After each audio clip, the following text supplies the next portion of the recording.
Hey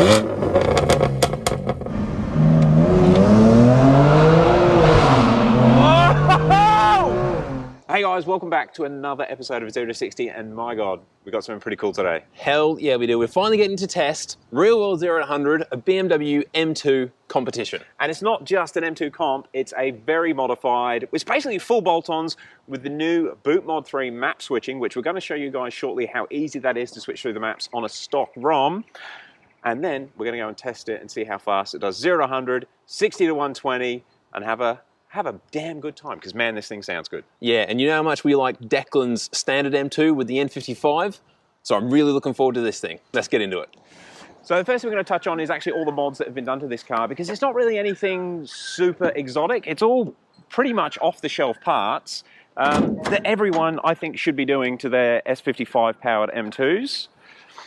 Now, starting at the top, it has got a VRSF upgraded water-to-air intercooler. It's also running VRSF intakes, and I think we can see them down here. Which looks awesome. So we've got the twin pod filters. And if you're coming from, well, any other car, just so you know, with the S55 motors, we've got one air intake that comes down onto this side of the grille, and then the other one there, and that feeds both of the turbos.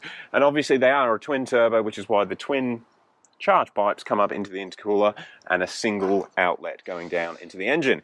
On top of, oh, what have you seen, Dave? Well, I was going to say, it's a little bit hard to see, but obviously coming off the engine, we've then got the VRSF downpipes. It has got VRSF downpipes and a VRSF full rear system. Now, it has still got resonators, but I think it has been decatted. It sounds like it's been decatted. In fact, just play that clip again, because my God, it sounds awesome.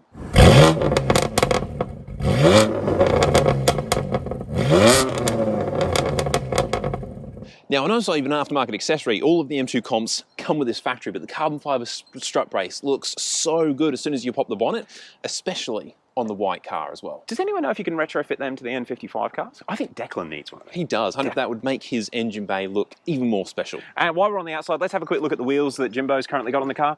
Now, they are a lovely piece of machine work. They're by BC Racing, or BC Forged, I think they call their wheel company, and they are a lightweight, well, I want to say track wheel. They just look, essentially, they look dope. They look amazing, man. The machine work, the finishing on them, and by the looks of it and the feel of it, they are in this really heavy-duty clear lacquer as well, so they should keep looking like that for a very long time. Now, obviously, Jimbo's gone for them for the performance of them. They are a very lightweight wheel. He has also got the stud conversion. Yep, which actually looks pretty cool. And as we're on the car and the wheels, got to talk about the rubber. So he's running 245s on the front, and I think they're 285s on the back, are they? Yeah, 285 3519s, and they're Michelin PS4Ss. Now, these are probably one of the best sort of street tyres I've ever experienced.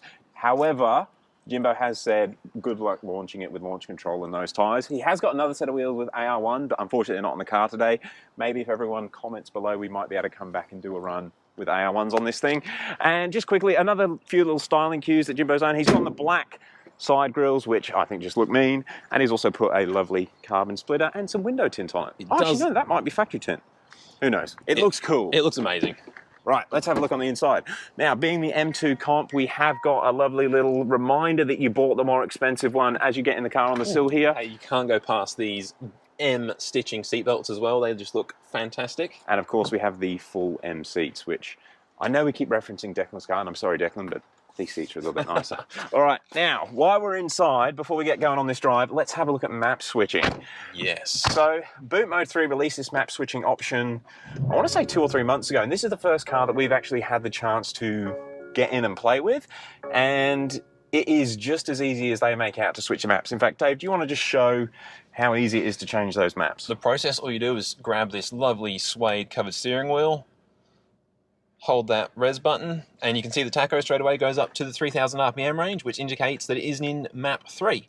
And to change the maps, sorry, I left the button too long, so keep it on that, bang, and then straight away you just use the cruise control toggle, and that is how you select the maps, 1, 2, and 3. There is actually a 4th option as well, but this car doesn't currently have that 4th map. Actually, let's talk about the maps while we're there. So Dan from Simply Tuning, who's tuned this vehicle, just a reminder, Dan built O'Reilly. That man knows what he's doing when it comes to making a BMW go fast. He set this one up with 3 maps currently because Jimbo's currently waiting on the flex sensor. So map 1 is just stock power. So if you want to loan the car to someone, Luckily, he didn't make us use map 1. But if you want to loan the car to someone like your mum or your girlfriend or whatever, you can put it in map 1 and it will be a stock M2 to drive. Map 2, Dan has set this up for like circuit work. So it's around... Actually, map 1 on this car, which is stock power, is 330 horsepower. Map 2 is 430 horsepower. So that is like a 30% jump in power just to map 2. But the way he's done that, it's a very linear, safe power. So it's going to be good for driving out of corners when you're doing track work. And then map 3 is its 98 tune kill map, which is 467 wheel Australian horsepower. And it's very spiky as well. It comes on very strong, very hard, very quickly. I think we have got the dynograph to overlay here. But yeah, map 3, 400 and close to making a difference, 470 horsepower, and that's what we're going to be using the car in today. Dave, I think we need to take it for a drive and go and see what this thing's like. I'm really excited, and if the M3 that Dan built, that we went and videoed a few months ago, is anything to go off, I think this car, the same engine, I mean it's still a twin turbo, but in a much smaller chassis, is going to be pretty wild. I'm looking forward to seeing some 98 power. Oof. All right, let's go.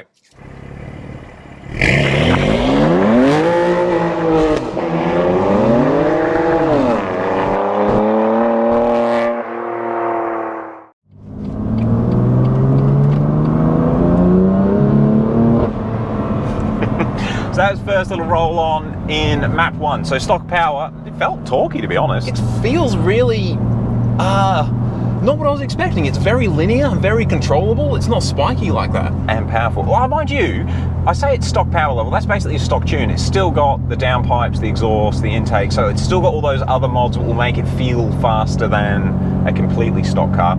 And that is something that I do need to touch on as well. With that dynograph we showed earlier, that 330 wheel is with all of the hardware mods, which is probably going to pick up, even on a stock tune, it's going to pick up a little bit of power, maybe 20, 30 horsepower. And for you guys watching from America and, well, a lot of other countries actually, that probably seems a bit low for an M2 comp. You might think, there might be some comments saying something was wrong with it when it was stock. That's just how horsepower is calculated in Australia on those dynos. Yeah, the dyno dynamic roller dynos generally roll 20%, 25% lower than like a dyno jet in the States at the wheels. Just a heads up, because I know it's going to get mentioned in the comments. Anyway, Dave, I think it's time for map 2. Do you want to show them how you can actually switch maps whilst you're driving? Whilst driving, I'm yet to do this, so... Bit difficult when you're at 2,000 RPMs. I can't see if there she is. Alright, she's in. Boom. Okay, now we're in map 2. So I'll let it sit, and then... That's it. That's it. We are now in map 2. Change maps. How good's that? It's pretty good. That is... Why don't... Well, I wish MHD could do that on the M54s. Maybe it's coming. I mean, I like being able to do that with my JB4, but the flash-only cars, like the Vargas car, that would be an awesome feature. All right, coming up to our next little launch. Let us know what you think, guys.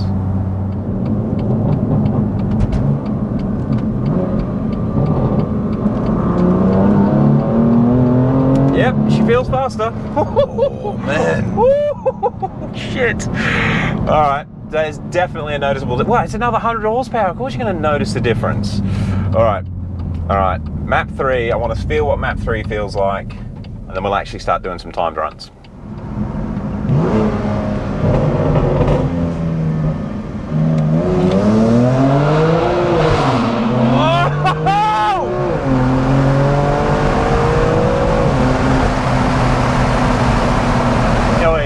The theatre, the noises, the way it shifts. We actually haven't mentioned that it is a DCT car, obviously, and it does have the GDS DCT software. Those shifts, did you get how rapid they were? And just so crisp, so clean. It feels like it pulls no power on the shift at all. Oh man. That felt amazing. Feels fast. I think it's going to be a quick 60 to 120 this car. All right, it's time to do it 60 to 120. Let's see what it can do. I'm guessing this 60 to 120 is going to be low 3s, high 2s. To get into the 2s on an M54 car, you've got to be running fully 85 and about 20 plus PSI. Yeah, that's... On hybrid turbos. On big turbos. This is still stock turbo, with not even E85. It just feels like it's going to be efficient with getting this power down. Yeah. All right, you'll see it shortly. All right, we're in map 3, 467 wheel horsepower. Will it put its power down, or is it going to spin up? A little bit of spin. Oh, there it is. 3.02. That felt quick, man. Now, that is with MDM on, isn't it? Yes. All right, I think we need to do another one with traction completely off. So MDM will allow a little bit of spin, but it will pull power. Let's see what it'll do. I'm keen. Do you guys reckon it's going to go quicker? I think it will. I reckon it's got 2s in it. 2s? That's a big ask. All right. Okay, traction is now off. Good to go.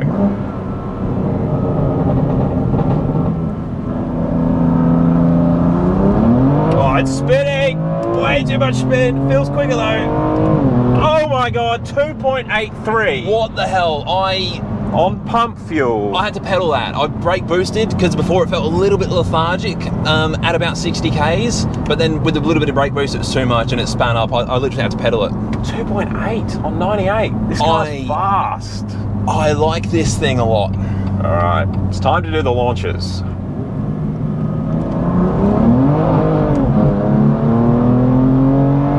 Okay, 2.85 again. Wow. We just thought we'd squeeze another one in. It spun up again. It also didn't verify, but I mean, this car has got some sauce. Yeah, God. All right. Hopefully, we're getting some heat in the tyres, ready to do the launches, which is what we're going to go and do now. So, I'm not so confident on a super fast launch. How easy it's spinning the tyres then at like 80 Ks an hour. It's definitely going to be an issue putting the power down. I'm gonna go out on a limb and say we're going to see a low 4-second 0 to 100. And it's got 3s in it if it had decent tyres, but I don't think we're going to get there. I'm going to say around a 4.2, 0 to 100, but we are going to try a few different ones with both launch control and without. I'm going to try no launch control now. Oh. Traction control completely off. Okay. And just see what happens. What do you guys reckon we got in this? We've got lots of wheel spin. Jesus! Okay. Christ! 4.8. That is the worst camera angle. I'm really sorry, guys, because you were steering all the way to 100. Way more than I'm. What the? I mean, I thought it was going to step sideways a little bit, but it was jumping left to right. Just LSD life through the short gears. chassis. But it's so torquey. I think I would need to do a lot of launches to be able to manage its power and its wheel spin with traction control off. So I'm just going to go to MDM, and I think it's going to be much quicker than with MDM. Well, than I will be at the moment anyway. All right, let's do it. All right, guys. So we're going to try launch control. I don't think it's going to need it. I think it's just going to bake a cake. Declan's car is slower with the standard GTS tune and launch control than if we launch it manually. But we want to do it for the sake of knowing. We are going to be in map 3, so it's going to be 470 horsepower. We're going to be running the lowest launch setting that we can, so hopefully you'll pick it up. But yeah, that's the only hope we've got. So as soon as you get to the launch control, I'm just going to pull the lever all the way down and try and get it to lower the RPMs. Yeah. So it should launch at about 3,000 RPM. Okay, so brake. Here we go. It shifts on its own. Okay. That felt okay. Holy crap, dude. That felt not too bad, man. And it laid some black rubber. Okay, so that was 4.22, 0 to 100, with a hell of a lot of wheel spin. And it just did a 60 to 120 of 2.69. Holy flip balls. Flip balls.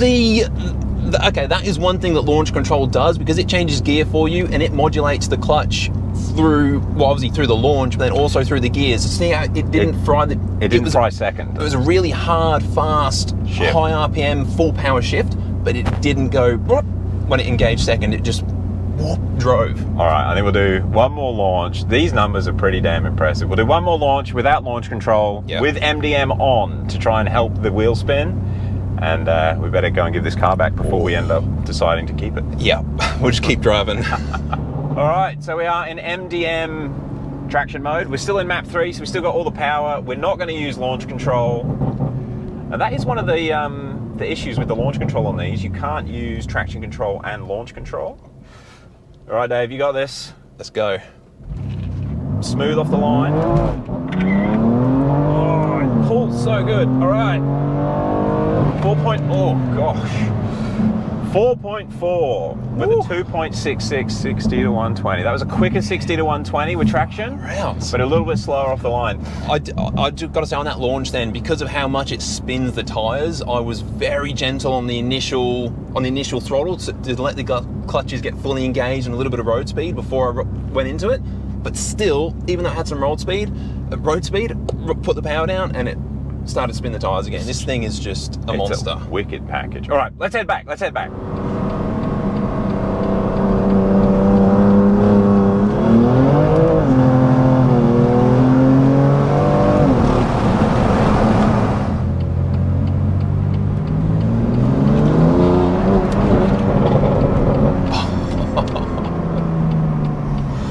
One thing I've noticed on that, I've got to say, the mid-range torque for a pump tune feels outrageous. Like, you can't get an M54 to feel that torquey on pump fuel, even with big turbos. What's really, obviously the speed and its launches and everything was a big surprise from this car, but what the biggest takeaway and the biggest surprise I've had is the second you start accelerating and steering, you feel at home in this car. Like, it just feels so perfectly sorted. Whereas, you know, compare another quick car, something like, oh really? I've done a lot of hours steering that thing, I've done roll racing, a lot of launches, and it still scares the shit out of me. Whereas you're at home nearly straight away. After that first launch, it just feels right. And it feels like it should. And like straight away, honestly, you can just do whatever you want to do. I could go into a track day in this and be safe and fast. You've got to experience it, man. So I know we'll probably have to end the video now. Well, before we go too far, I want to just talk about the times, because let's just overview them quickly. So the fastest 0 to 100 was 4.22 seconds. That's on the draggy with no rollout. With rollout, that's 3.97. And just to put that into... It broke in the threes. Well, for rollout. And that's how manufacturers measure them anyway. Yeah. And miles an hour, that was a 4.05 second mile an hour 0 to 60, and 3.8 with no rollout. Well, with rollout. 3.8 with rollout. And most of the world does use rollout. Drag strips use rollout. Journalists use rollout. It's really just us. We are a bit pedantic about having a true 0 to 100. That's why we measure it without the rollout.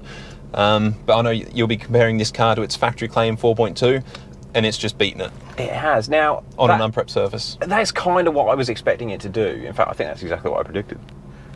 You said low fours, you did, yeah. But that was with rollout going into the threes. It did, but that was based off Declan's car, which is a very similar chassis. He's got a very highly tuned N55. His car, I don't think it's got the mid-range torque that this has. He also has Cup 2s. Yes. Not PS4Ss, and this is definitely traction limited. But where this has beaten Declan's car, and what surprised me, is with its 60 to 120 time. 2.66 it did. That's really strong. That is really fast. I don't know if that's the DCT pulling it through. I think Declan's done about 2.8.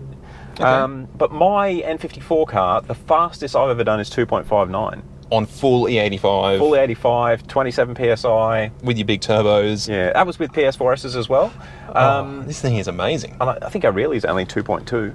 Yeah, true. I mean, that's, again, in percentages, that's a fair bit quicker, but Aurelia is it was the world's fastest drag car for a very long time. Sorry, the world's fastest N54, sorry. This thing has definitely impressed me. So Dan at Simply Tuning has worked surprising magic again. Well done, dude. This thing is such a blast to drive. It just feels right, but it's fucking fast. Yep, Pardon my French. And Jimbo's also, he's done the right mods. He's made it feel, surely a stock M2 comp can't feel this perfect to thrash. Surely. Dave, I need to have a go. You need to. All right, I'm going to have a quick drive before we give it back to Jimbo. Thanks for watching, guys. Catch you on the next one. Peace.